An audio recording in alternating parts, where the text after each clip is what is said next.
Olá, muito bom dia, meus amigos, meus irmãos. Vamos para mais um Café com Pão Espiritual. Estamos na reta final já do nosso livro, do nosso estudo, né? Hoje vamos iniciar o capítulo 40, que se chama Quem Semeia, Colherá. Vamos lá, começa assim. Eu não sabia explicar a grande atração pela visita ao departamento feminino das câmaras de retificação. Lembrando que a câmara de retificação, gente, é o pronto-socorro, né? É onde recebe os espíritos recém-chegados do umbral. Falei a Narcisa do meu desejo, prontificando-se ela a satisfazer-me. Aí ela, né, o que acontece? André Luiz, ele tava contando pra Narcisa do interesse dele, que ele tava sentindo um chamado, né? Ele tava com interesse muito grande em visitar esse departamento, o departamento feminino, porque, assim, as câmeras, elas são separadas por os departamentos masculino e feminino. E ele queria muito conhecer, né, o departamento feminino. E prontificando o desejo de satisfazer o André, né, ela respondeu para ele: quando o Pai nos convoca a determinado lugar, disse ela bondosa, é que lá nos guarda alguma tarefa. Cada situação na vida tem finalidade definida. Não deixe de observar esse princípio em suas visitas aparentes casuais. Desde que o nosso pensamento vise a prática do bem, não será difícil identificar as sugestões divinas. Ou seja, né, gente, se a gente tem um pensamento, procura ter um pensamento mais elevado possível, né? Procura fazer o bem, procura tá caminhando, né, em direção das coisas certas. A gente precisa estar atento a essa intuição, né? Como ela está falando aqui. A gente precisa identificar essas sugestões divinas, né? Que às vezes a gente está sendo intuído, né? A gente está tendo aquela sugestão para fazer tal coisa em determinado lugar. E às vezes a gente não dá atenção, né? Mas a gente tem que entender. Se a gente está procurando caminhar caminho mais elevado, buscar a nossa evolução moral, tá vigiando, né? Tá policiando os nossos pensamentos, os nossos sentimentos, a gente tem que dar ouvido a essa intuição, tá? No mesmo dia, a enfermeira acompanhou-me à procura de Nemésia, prestigiosa cooperadora naquele setor de serviço. Não foi difícil encontrá-la. Filas de leitos muito alvos e bem cuidados exibiam mulheres que mais se assemelhavam a frangalhos humanos. Aqui e ali, gemidos lancinantes, acolá, angustiosas exclamações. Nemésia, que se caracterizava pela mesma generosidade de Narcisa, falou com bondade. O amigo deve estar agora habituado a esse cenário, né? Por que, gente, ela fala habituada a esse cenário? Vocês repararam, ela está falando que quando ele chegou no departamento, na ala feminina, ele encontrou tudo muito organizado, né? Que tinha lençóis brancos, tudo muito direitinho, higienizado. Porém, as figuras das mulheres, quando fala aqui, né? Que estavam ali, se assemelhavam a frangalhos humanos. Por que esse cenário? Porque quem não se preocupou na vida física, gente, com a vida espiritual, com a elevação moral, né? Que não cuidou dos seus pensamentos, dos seus desejos. O quadro, gente, quando desencarna, é de sofrimento intenso. Então, essas irmãs, quando foram resgatadas do umbral, elas estavam em sofrimento intenso. Simplesmente porque elas semearam espinho durante a encarnação delas, tá? Então, é lei da vida. É plantar e colher. Se semeou espinho, não tem como plantar, né, lírios, Não tem como. Então, isso aqui também é um ensinamento pra gente, né? Que a gente precisa procurar algo mais do que apenas os prazeres da carne, apenas a vida material. Aí continua. No departamento masculino, a situação é quase a mesma. E fazendo um gesto significativo, a companheira acentuou: Narcisa, faça o obséquio de acompanhar nosso irmão e mostrar os serviços que julgar convenientes ao aprendizado dele. Fique à vontade. Minha amiga e eu comentávamos a vaidade humana, sempre atida aos prazeres físicos, enumerando observações e ensinamentos, quando atingimos o pavilhão 7. Localizavam-se ali algumas dezenas de mulheres, em leitos separados um a um, a regular distância. Estudava eu a fisionomia das enfermas, quando fixei alguém que me despertou mais viva atenção. Quem seria aquela mulher amargurada de aparência original? André Luiz, nesse momento, estava começando a reconhecer, a lembrar de alguém, né? Então vamos lá, vamos saber quem é. Velhice que parecia prematura tipificava-lhe o semblante, em cujos lábios pairava um ricto, misto de ironia e resignação. Os olhos embaciados e tristes mostravam-se defeituosos. Memória inquieta, coração oprimido, em poucos instantes localizei-a no passado. André Luiz, nesse momento, ele lembrou, ele reconheceu quem era essa figura, né? Era Elisa, aquela mesma Elisa que conhecera nos tempos de rapaz. Estava modificada pelo sofrimento, mas não podia ter quaisquer dúvida. Lembrei perfeitamente o dia em que ela, humilde, penetrara em nossa casa, levada por velha amiga de minha mãe, que acentuou as recomendações trazidas, admitindo-a para os serviços domésticos. Elisa, né, gente, foi trabalhar na casa de André Luiz, né? A princípio, o ritmo comum, nada de extraordinário. Depois a intimidade excessiva de quem abusa da faculdade de mandar e da condição de servir alguém. Elisa pareceu-me bastante leviana, e quando a sós comigo, comentava sem escrúpulos certas aventuras da sua mocidade, agravando com isso a irreflexão de nossos pensamentos. Recordei o dia em que minha genitora me chamou a conselhos justos. Aquela intimidade, dizia, não ficava bem.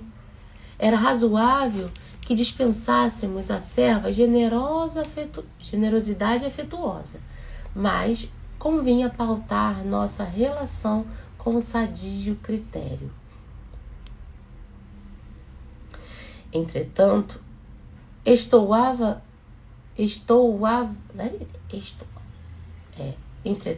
estouvadamente, levara eu muito longe a nossa camaradagem. Sob enorme angústia moral, abandonou Elisa mais tarde a nossa casa, sem coragem de me lançar em rosto qualquer acusação. Então aqui a André Luiz, ele já está contando, né, gente, o que aconteceu com ele e com a Elisa na casa deles. Os dois eram jovens, né? Elisa foi trabalhar na casa de André Luiz, né, como serviços domésticos, e ele se valeu da situação de ser o patrão, né, de mandar, e ela teve que obedecer na situação de quem obedece, né? Então ele abusou disso e foi levando essa relação para lugares e situações que não deveria. Recebeu o conselho da mãe, né? Mas mesmo assim, para ele ela não passava de qualquer uma. E jovens, imaturos, né? Deixou ser maior os desejos, as vontades do físico. Em nenhum momento eles tiveram consciência do ato que eles estavam ali praticando. E Elisa, depois dos acontecidos, né, ela saiu da casa de André Luiz, né? Então abandonou Elisa mais tarde a nossa casa, sem coragem de me lançar em rosto qualquer acusação. Ela em nenhum momento acusou André Luiz, ela simplesmente foi embora. E o tempo passou, reduzindo o fato em meu pensamento a episódio fortuito da existência humana. No entanto, o episódio, como alguma coisa da vida, estava também vivo. À minha frente tinha Elisa, agora vencida e humilhada. Por onde viver a mísera criatura tão cedo atirada a doloroso capítulo de sofrimento? De onde vinha?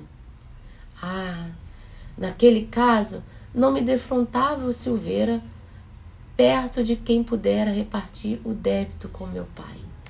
André Luiz aqui nesse momento está reconhecendo que nesse caso aqui da Elisa, ele não podia dividir, né, o erro, né, a culpa, como aconteceu com o Silveira. Na época do Silveira, ele era metade culpado. Metade foi o pai dele e metade ele. Porque lembra que da história de Silveira, que o pai fez mal ao Silveira, esse outro senhor, chefe de família, né? Tirou todo o dinheiro quando ele estava doente. E André Luiz não praticou o ato, mas ele incentivou, né? Ele deu força pro pai dele. Vai até o final, conclui isso aí. Então, ele está dizendo aqui, ó, nesse caso da Elisa, ele não tinha com quem dividir a culpa era única e exclusiva do André. Diferente do caso de Silveira. A dívida agora era inteiramente minha. Né? Olha André Luiz aqui assumindo. Não tem com quem dividir. A culpa foi só, única e exclusivamente dele. Cheguei a tremer, envergonhado, da exumação daquelas reminiscências, mas qual criança ansiosa de perdão pelas faltas cometidas, dirigi-me a Narcisa pedindo orientação. André Luiz nesse momento estava morrendo de vergonha e querendo se desculpar. Então, igual criança correndo para pedir desculpa, reconhecendo o erro, correu até a Narcisa, que para ele era muito amiga, como uma mãe também, para pedir conselho, como é que ele poderia fazer. Eu mesmo me admirava da confiança que aquelas santas mulheres me inspiravam. Talvez nunca tivesse coragem de pedir ao ministro Clarencio as elucidações que pedira a mãe de Lísias, e possivelmente outra seria a minha conduta naquele instante se tivesse Tobias ao meu lado. Considerando que a mulher generosa e cristã é sempre mãe. Olha isso, gente. Voltei-me à enfermeira confiando mais que nunca. A relação dele, gente, com Narcisa aqui era como de filho e mãe, né? O que ele está falando aqui? Uma mulher generosa e cristã, uma mulher com sentimentos fraternos e cristão, ela é sempre uma mãe, pronta ali para acolher, para cuidar, para orientar, né? Para ajudar, para amar. Para amar sem julgar, aquele amor de acolhimento, né? Narcisa, pelo olhar que me endereçou, parecia tudo compreender. Comecei a falar, contendo o pranto, mas, a certa altura da confissão penosa, minha amiga obtemperou. Não precisa continuar. Adivinho o epílogo da história. Não se entregue a pensamentos destrutivos. Conheço o seu martírio moral de experiência própria. Olha a humildade, gente. Aqui ela está falando, gente, quem nunca errou? O que você está fazendo também, o que você fez, eu também já fiz. Né? Quem não fez? Quem nunca errou? Quem nunca cometeu um erro com alguém? Quem nunca fez ninguém sofrer? Quem nunca prejudicou alguém, seja de qualquer forma? Seja pegando o último pedaço de bolo, seja medindo o copo do refrigerante, vendo qual é o que tem mais e o que tem menos e pegando o maior. Então, de alguma forma ou de outra, gente, desde as coisas mais simples, as coisas mais graves, todo mundo já fez alguma coisa contra alguém. Todo mundo já fez alguém sofrer. Então, nesse momento, a Narcisa, ela tá fazendo o quê? Ela tá sendo fraterna. Ela tá acolhendo sem julgar. A gente precisa aprender isso, tá? Então vamos lá. Conheço o seu martírio moral de experiência própria.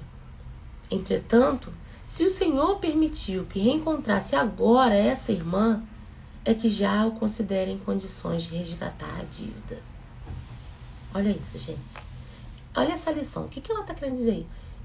Não tem dinheiro, não tem classe social, não tem cargo que vai te livrar da justiça divina. Sabe? Nada. Nos mínimos detalhes, o que você pensa, o que você fala, o que você faz, Deus está vendo, gente. E não tem nada nesse mundo que vai tirar a gente, que vai nos livrar da lei divina.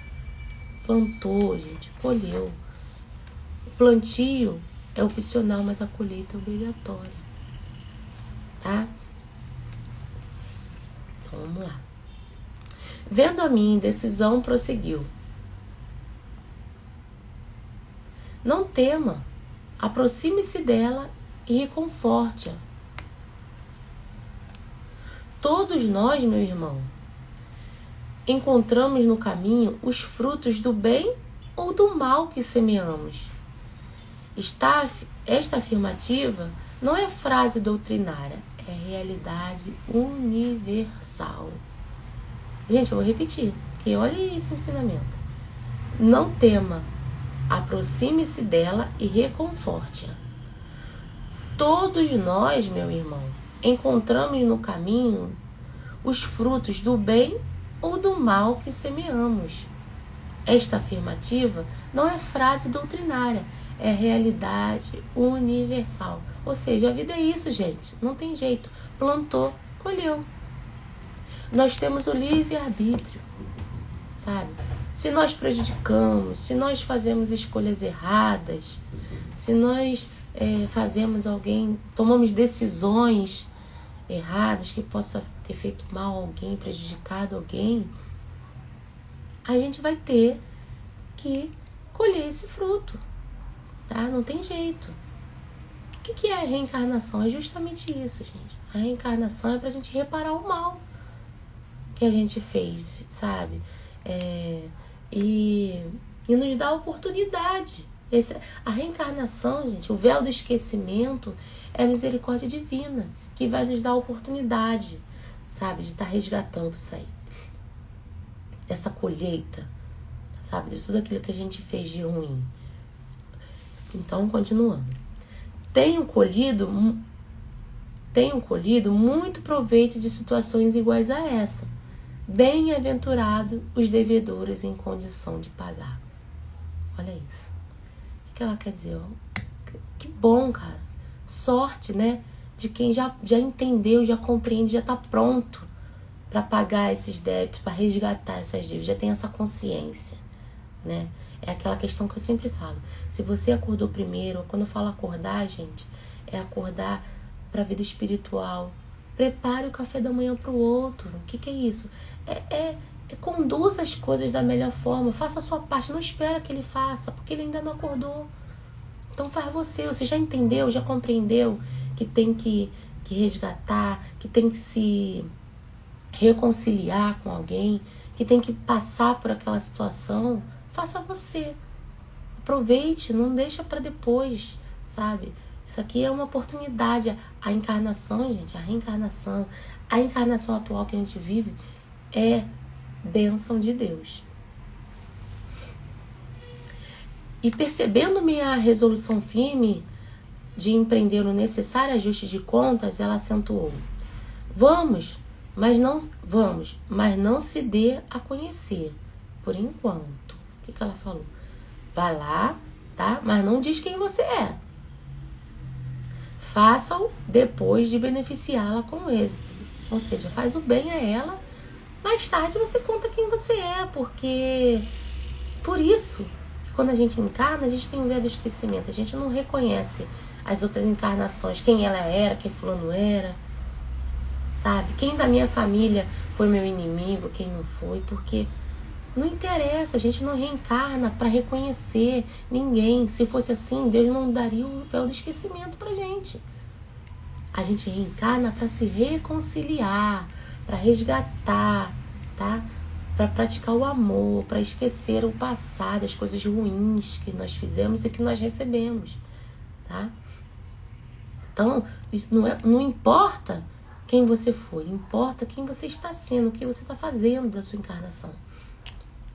Isso não será difícil pelo fato de continuar ela em cegueira quase completa temporariamente. Pelas forças que a envolve, noto-lhe a triste característica das mães fracassadas e das mulheres de ninguém.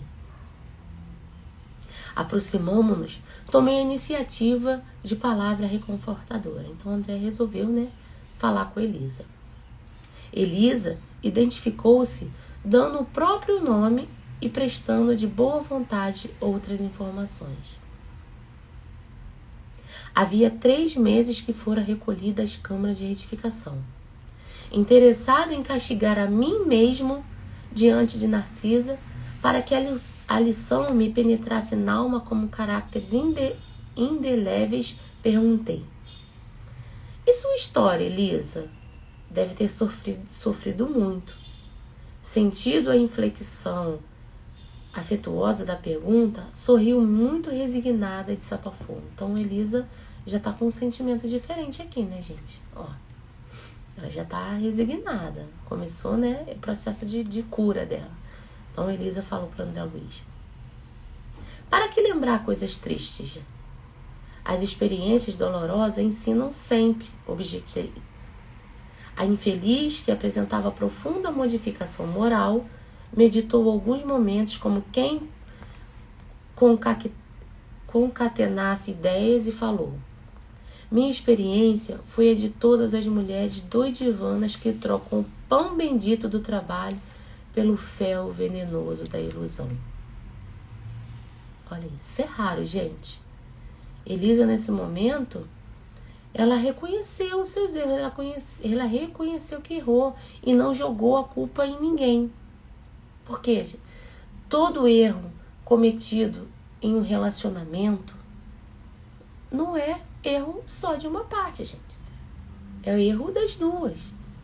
Porque se você tem aconteceu um episódio, algum erro no relacionamento, a 2, a 3, a 5, sei lá que tipo de relacionamento foi esse, não existe erro de uma única pessoa. Existe erro de ambas as partes. Mas aqui nesse momento, ela reconheceu dela, porque a maioria das pessoas tem o erro, a mania de culpar o próximo, Ah, meu casamento não deu certo por causa do meu marido. Que ele não presta, ele errou, ele foi errado, ele agiu errado. É sempre assim.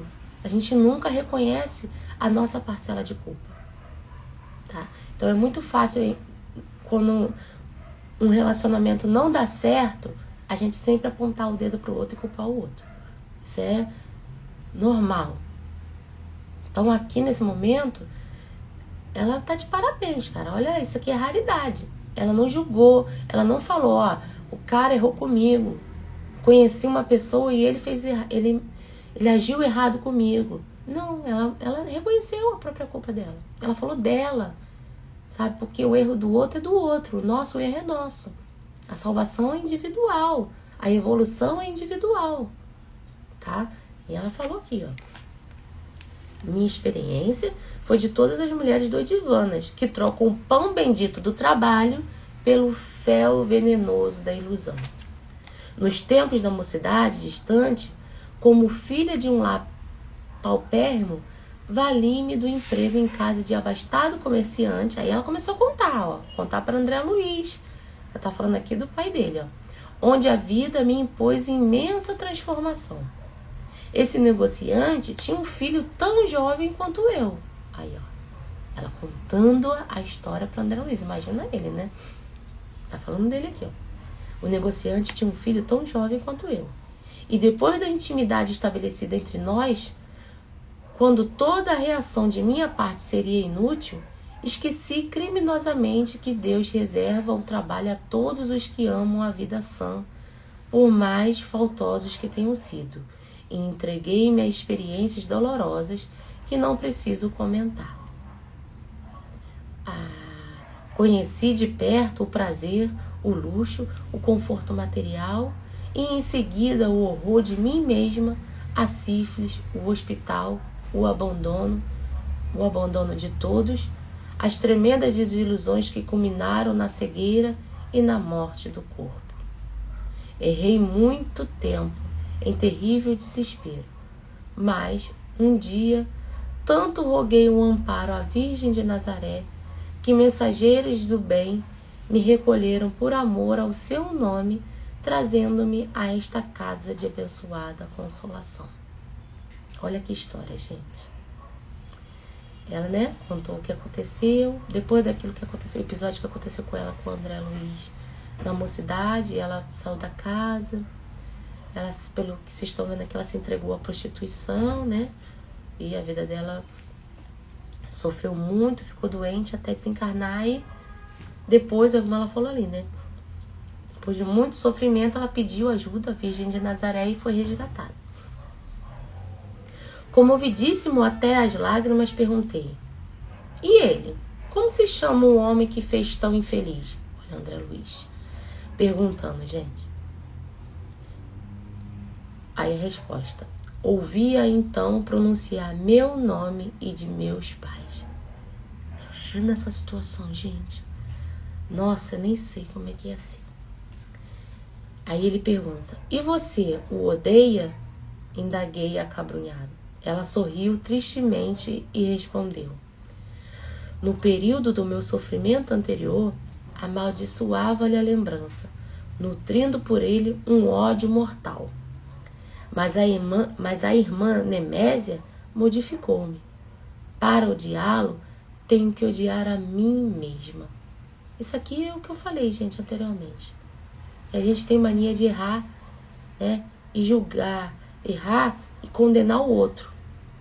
Só que errar, gente, em conjunto, quando num relacionamento, não é odiar só uma parte, tem que odiar as duas partes, porque se a gente erra dentro de um relacionamento, a gente não errou sozinho, tá? Então aqui ela teve essa lição, ó.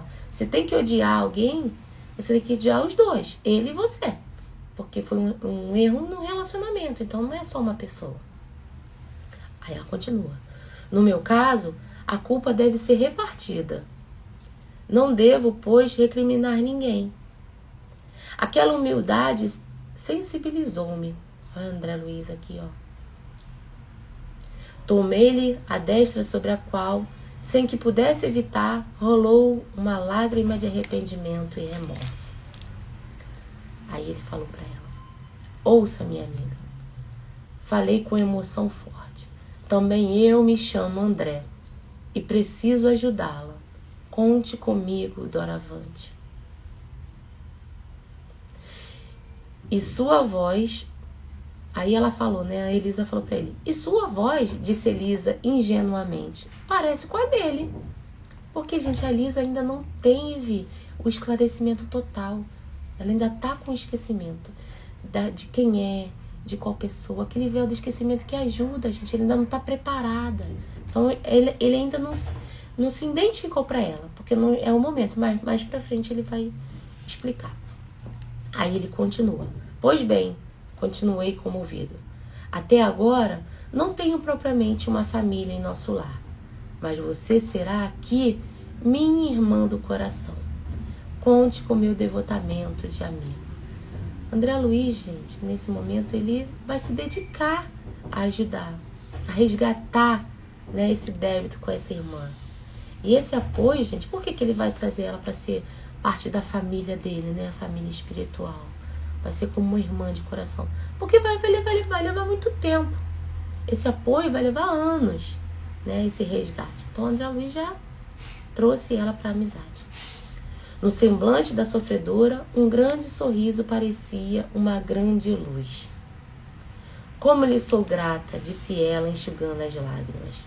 Há quantos anos ninguém me fala assim, nesse tom familiar, dando-me o consolo da amizade sincera. Que Jesus o abençoe. Ela está falando aqui, ó, Há muito tempo ela não tem esse sentimento fraterno, né? Muito tempo nenhum homem olhou para ela sem pensar na sexualidade. Ela não estava mais acostumada com isso. Então ela estava com um sorriso assim radiante, iluminada com esse sentimento fraterno. Nesse instante, quando minhas lágrimas se fizeram mais abundantes, Narcisa tomou minhas mãos maternalmente e repetiu: que Jesus o abençoe. Nesse momento, Narcisa salvou André Luiz, porque André Luiz ia acabar revelando quem ele era. E não era o momento, né? Que coisa mais linda, né? Gente, o que repara o erro no amor é o amor fraterno, tá? É o amor corrigido. É assim que acontece com as reencarnações dentro da família, sabe? Quando a gente recebe marido, mulher, pai, mãe, filho, avô, tia, né? Primo, com sentimentos, com situações ruins, né? Com relacionamentos ruins. É isso. É o amor corrigido que vai resgatar dentro do seio familiar, tá? Então, isso é uma misericórdia divina. Deus permitir que a gente traga para o seio da familiar aqueles desafetos, aqueles relacionamentos onde erramos muito e traz o véu de esquecimento, coloca ele dentro do seio familiar para a gente tentar resgatar de uma forma mais sutil, mais suave, com sentimentos mais fraternos. Então, que a gente possa aproveitar a nossa reencarnação, os nossos familiares, para poder praticar, né, esse entendimento de amor fraterno, esse entendimento de resgate, esse entendimento de misericórdia, nos dando a oportunidade de perdoar e de ser perdoados. Então, tem que ser nessa encarnação, tá? Um grande beijo, fique com Deus. Finalizamos o capítulo 40 até quinta, se Deus quiser. Tchau, tchau. Obrigada a todos que estavam aí comigo.